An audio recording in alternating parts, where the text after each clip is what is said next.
and to the watch for another rookie officer. I'll always think of her as a hero.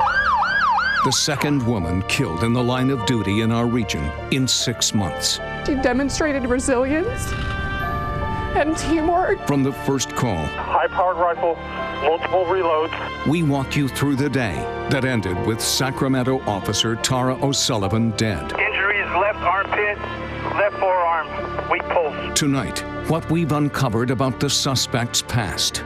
We told everybody. We thought he was crazy.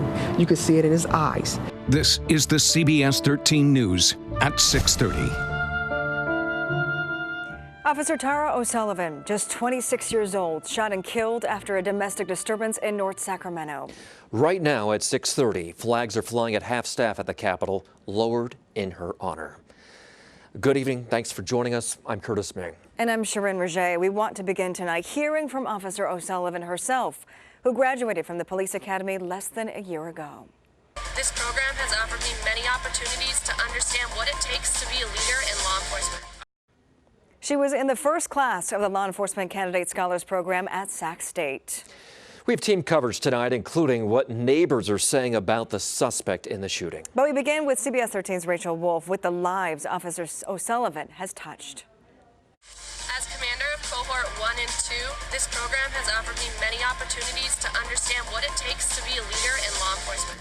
Tara O'Sullivan, seen here in this recruiting video for the Law Enforcement Candidate Scholar, or LEX program, was recruited by founder Shelby Moffitt back in 2016. She was one of the first bright lights that was involved in the program because she was a go-getter. O'Sullivan was a favorite with her peers. I've always looked up to her as a leader, and she always had a smile on her face. Small in stature, O'Sullivan was big on heart. She seems a lot bigger than she is, just by her presence. She has that command presence, and I wouldn't mess with her. Her drive and determination to succeed landed her a job with the Sacramento Police Department. She was in her final weeks of training on a domestic disturbance call when she was gunned down at this North Sacramento home Wednesday. I'll always think of her as a hero, and I'll always look up to her. We will never forget her. She will always be a hornet, and we will aspire to be as good as she is. On campus, flags fly at half-staff for O'Sullivan. Her legacy will live on. Sac State leaders will create a scholarship in her honor. A hornet forever in our hearts. Stingers up. A chair in the school's new planetarium is being named in Officer O'Sullivan's honor. Tonight we're learning more about Officer Tara O'Sullivan. She grew up in Contra Costa County. Coming up at 6:45, we're going to take a look at how she's being remembered there. And now we want to take you through yesterday's chain of events. It all started with a call to police late yesterday morning. Wednesday, 11:43 a.m., police get a call about a disturbance between a man and a woman inside a North Sacramento home.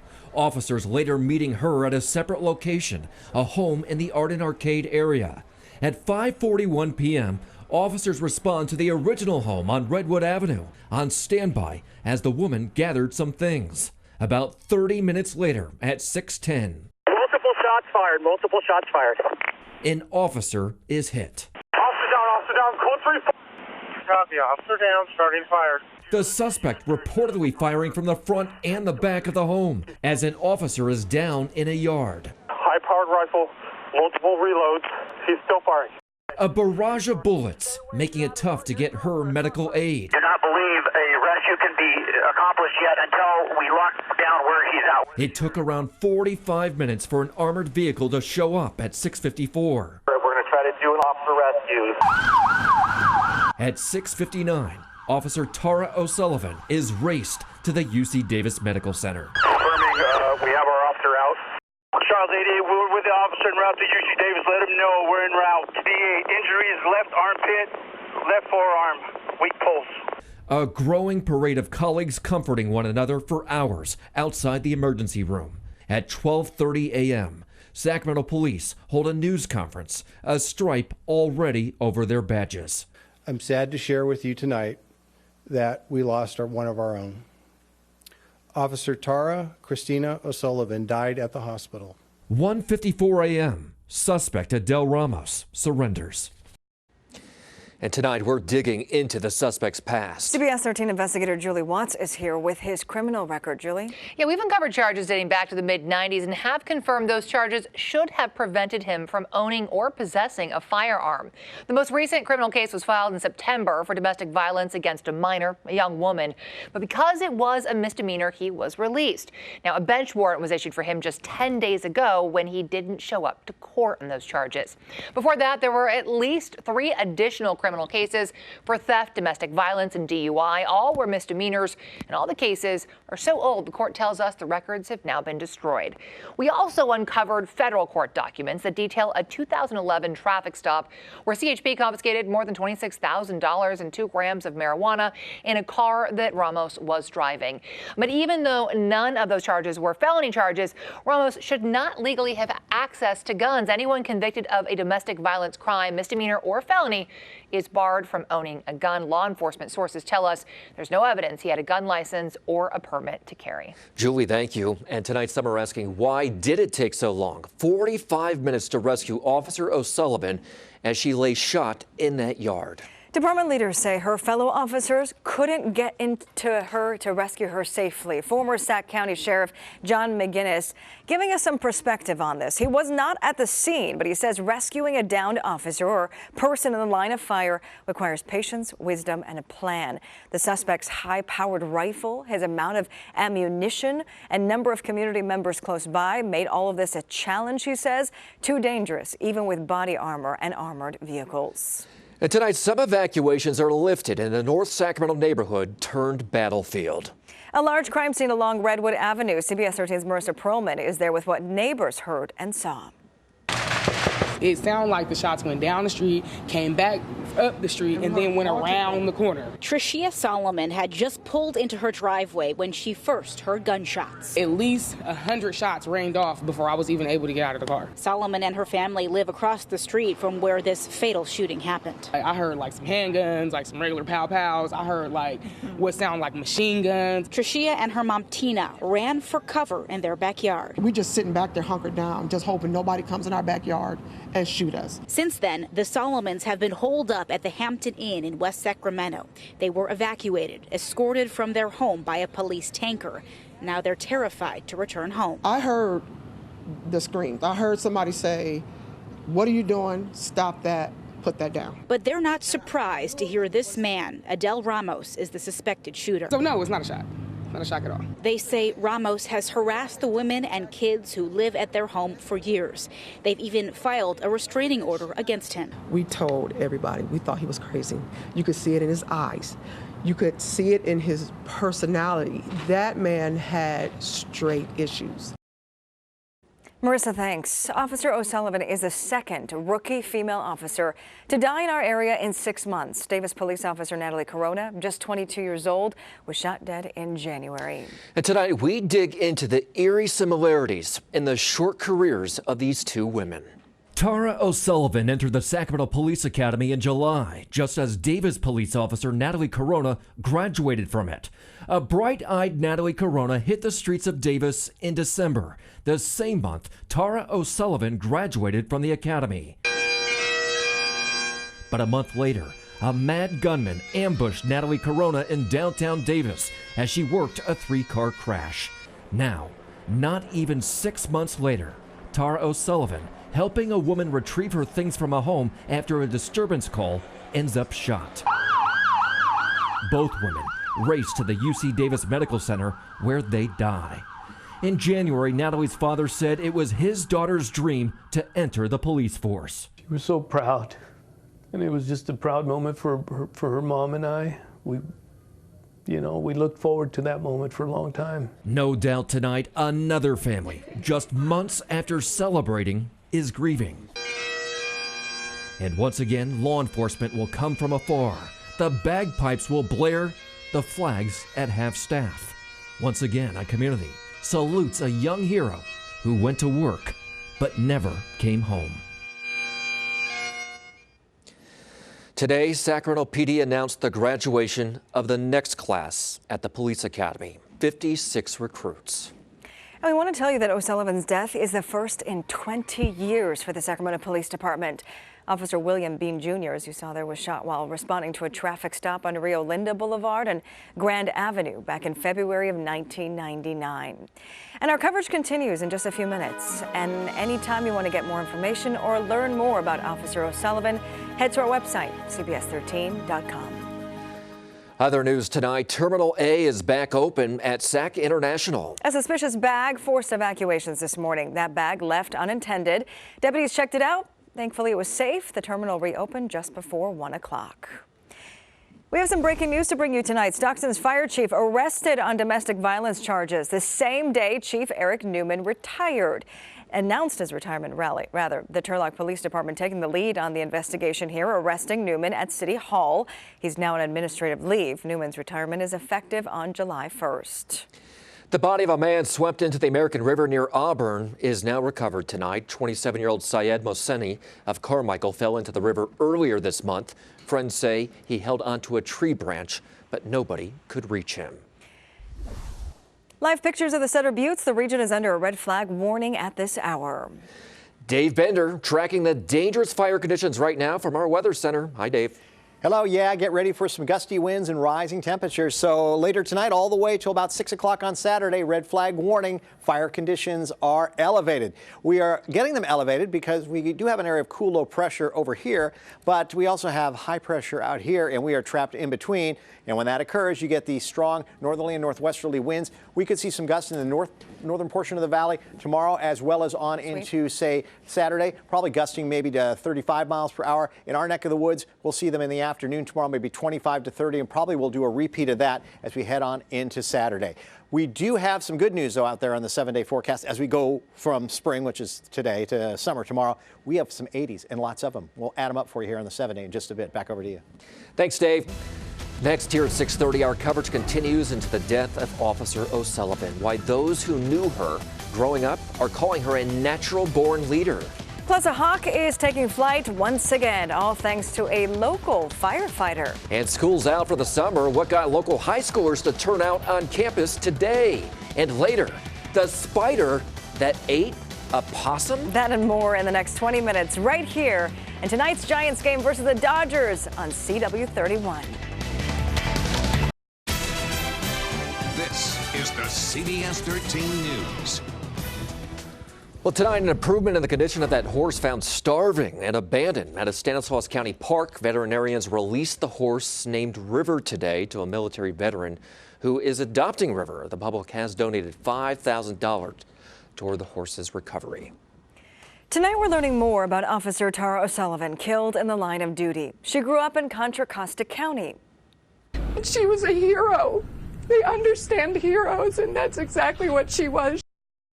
She was a true hero. Graduating from College Park High School in Pleasant Hill, she attended Diablo Valley College before transferring to Sacramento State. Susie Steinley with why those who knew her say she was a natural-born leader. But we are a family. You know us. And so we all hurt today. It's clear the loss of police officer and Bay Area native Tara O'Sullivan has taken her colleagues to their knees with grief. She was a hero. They understand heroes, and that's exactly what she was. She's a role model to so many people. Tara graduated from Sac State's new LEX program. It targets shy scholars who might be interested in law enforcement and gives them the training needed to be out on the street. She was in the very first class to graduate, and they could not be more proud of her or more devastated by this loss. She made you smile. She is exactly what we need in the police force. The pain ripples through the Bay Area, where she attended College Park High School, Diablo Valley College, and worked at Pleasant Hill and Martinez Police. They're flying flags at half-staff for the woman who's consistently described as small in stature, but mighty in spirit. She was one of the first bright lights that was involved in the program because she was a go-getter. Slight build. She wasn't what you'd see the stereotypical, big, tall, strong person, but she had tenacity. Sacramento State plans to start a scholarship in her name. She started out as a humble trainee and in just a few short years became a mentor to the upcoming class. She was a natural-born leader. She always had a smile on her face, and I'll always look up to her. And CBS 13 captured this digital billboard near the airport today, paying tribute to Officer O'Sullivan. That billboard is off southbound I-5. Our reporters are working this story right now for the CBS 13 News at 10 and 11. But before then, we have extended coverage at CBS13.com. Well, school just got out for summer, but some kids in Modesto are getting ready for the upcoming school year. Yeah, high school athletes showing up to Davis High to get physicals from Doctors Medical Center that cost $25, but that money goes right back to the school's sports programs. Kids show up with their parents and are usually out of here in about 10 to 15 minutes or so, which is a lot faster than even trying to make an appointment at your primary doctor's. The hospital screened about 1,700 students last year and raised more than $37,000 for high school sports. Tonight, a hurt hawk that Sacramento firefighters found is back in the wild. The injured bird was discovered outside a fire station. The Nature Conservatory took it in and today was released back to the wild. The bird flew freely. Now, Dave Bender with your forecast. And with some northwest winds tomorrow, it's going to fly freely down to the south and east. We got the gusty winds combining with warmer temperatures. Red flag warning in place later tonight all the way through Saturday from about Sacramento to the north. We hit 90 in Sacramento this afternoon, upper 80s for Stockton and Modesto. Grizzly Flats topped out at 86. All right, let's go to a CalSTRS camera shot to show you the river. And let's go ahead and put up some numbers and see how we're faring as we start to cool down here on the last full day of spring. 87 currently in Sacramento, 84 Stockton, 86 Modesto, 89 Marysville, and 59 around South Lake Tahoe. So fair skies are over the top of us. A trough of low pressure is out here over the Great Basin, and high pressure is right here, and we hang out in between. And it's just that situation where you get those gusty winds out of the north and northwest. So tomorrow we may see some gusts at around 30 toward the afternoon around Sacramento, and probably do the same as we go on into Saturday. Saturday is going to be a bit warmer because the cooler air from this low is going to push off to the east. Saturday between about 90 and 95 degrees, and then Sunday we'll have less wind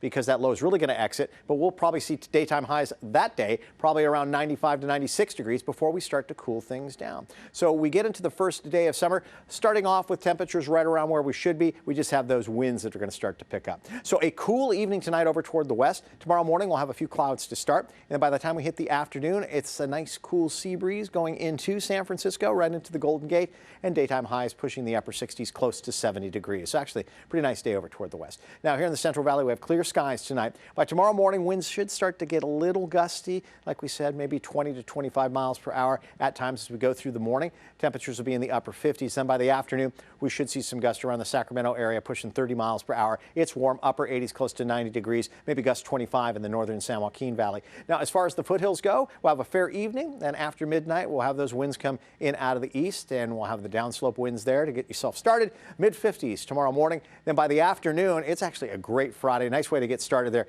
for summer with daytime highs feeling pretty good. Right there around the low, maybe even the mid-80s at the warmest. Some upper 70s off to the eastern portion of the foothills. Gusty and cool. Have had some strong winds right around the lake. That should all back down as we get toward tomorrow morning. It's kind of chilly at 36 degrees. And then as we hit the afternoon, the temperatures are looking good. We're looking at maybe a couple of clouds and daytime highs right there in the upper 60s, close to 70 degrees. So definitely coming down from what we've experienced up there as of late as far as the temperatures go. So there you go, upper 80s and low 90s for Friday, Saturday. You got the elevated fire danger with the gusty winds there. Mid 90s on Sunday. And then we start a cooling trend, and it's looking good for Tuesday, Wednesday, and Thursday of next week. Hard to believe that those days are actually the Tuesday, Wednesday, and Thursday, the first of those days in summer. You got low 80s, so I'm excited. Feels like spring. Yeah. Dave, thanks.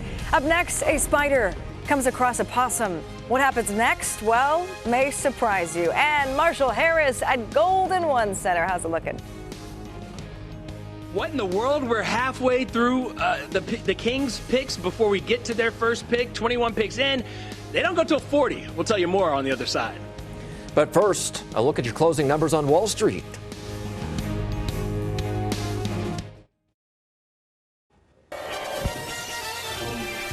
What in the world?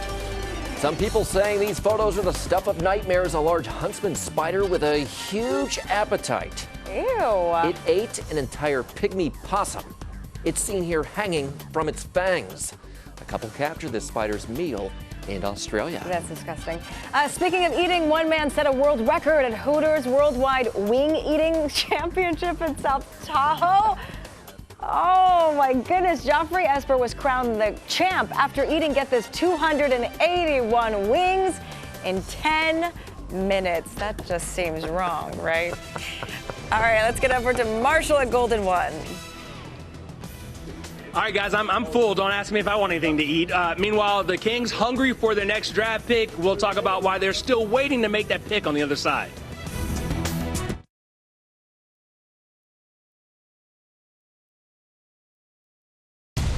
Now, the Xfinity Sports Desk. Marshall Harris here at Golden One Center, where we are waiting to see what the Kings will do at tonight's NBA draft. They're already 21 picks deep, and the Kings, they haven't made a selection because they don't pick until the second round at number 40. Meanwhile, 20 picks already off the board, including number 1. No surprise who went with the top overall pick. The first pick in the 2019 NBA draft, the New Orleans Pelicans select Zion Williamson from Duke University. There was no doubt who was going number 1 overall. Zion Williamson to the New Orleans Pelicans, who just traded away AD. Let's send it back into the studio. Reminder, Giants taking on the Dodgers tonight right here on CW. All right, Marshall, thank you. And that does it for us here at 6:30. The Giants against the Dodgers coming up next. Good night, everybody.